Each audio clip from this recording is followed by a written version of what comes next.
随着南方小土豆的北伐开始，今年的哈尔滨格外火爆，这让东三省的其他文旅局长都给看着急了。明明说好的一家亲，你哈尔滨自己偷跑，算是咋回事呢？于是各大网友局长开始上线，开始了他们的隔空斗法。先有爱听劝的沈阳文旅局局长霸气喊话：谁砸沈阳的这个文旅的牌子，我就砸谁的饭碗。后有哈尔滨阿城区文旅局长的上台表演。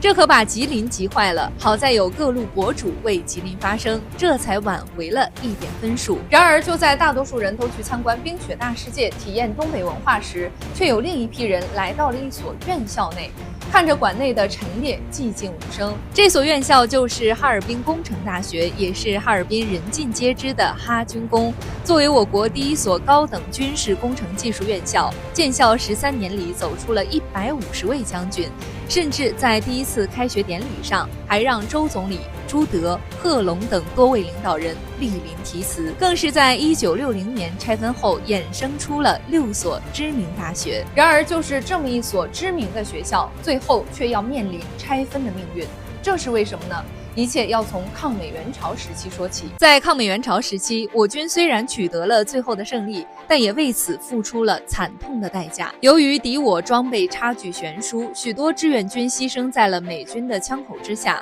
即便缴获了对方的先进设备，也因不会操作而白白浪费。当时还处在建国初期，各类人才都十分紧缺，更别提先进设备的研发了。于是我们就向苏联发出了求助。可当苏联的先进装备运进国内后，我们又犯了一个难题，那就是这些装备我们也不会用。面对这样的困境，毛主席当机立断，决定在国内创办一所属于我们中国人自己的军事工程学院，志在培养我们自己的军事技术人才。因为陈赓大将在朝鲜表现优异，且多次和美军打过交道，所以在1952年7月11号，毛主席签发命令，任命陈赓为军事工程学院院长。陈赓得知后也十分激动，为此还特地缠着周总理一直向他讨要人才。要知道，在当时的新中国，各个部门都缺少人才，而想要建设现代化军事体系，没有人才几乎是不可能的事情。后来为了补充师资力量，我国向海外学者发出回归邀请的公告，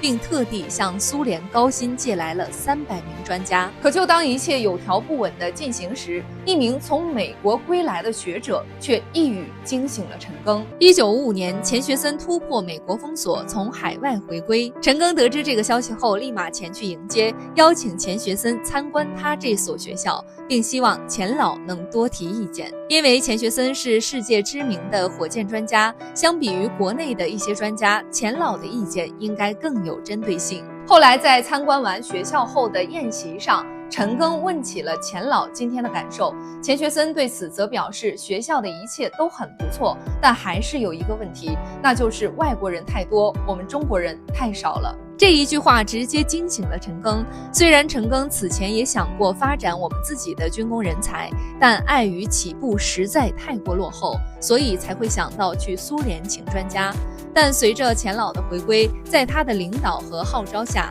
许多人才开始陆续回国建设。我国现代化的军事体系建设绝对可以比之前上一个台阶。到了1960年，中苏关系恶化，苏联单方面撤走了所有专家，想以此打击我国军工体系建设。但钱老却对此早有预料，在此之前就已经在培养我国人才，专门给我国科研人员补课。而后来拆分的原因，主要还是因为地理问题。哈军工的原址离苏联太近，当时局势紧张，如果真的爆发冲突，将哈军工给牵扯进去，会对我军的军工体系造成毁灭性打击，所以才会向内陆分批迁移。而这所院校虽然最终被拆分了，但在当时被美国媒体称之为远东最强军校，培养出的万名尖端国防科技人才，也为我国现代化军工体系建设打下了结实的基础。